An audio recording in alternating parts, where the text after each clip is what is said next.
देखिए find the value of x के whole cube minus 8x plus 14x minus 7 when x equal to क्या है -1। क्या करना है आपको इस सवाल में x बराबर -1 पुट कर दीजिए। देखिए यहाँ पर लिखिए -1 के power 3 minus 8 multiply -1 plus 14 minus 1 minus का 7 -1 का होल क्यूब क्या आएगा -1। देखिए माइनस और माइनस प्लस 8 1 जा 8 प्लस 14 1 जा 14 माइनस का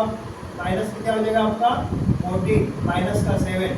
-1 plus 8 plus minus minus 14 minus 7 minus minus plus minus होते हैं 8 में 1 क्या होगा आपका 7 माइनस का 14 माइनस का 7 तो 7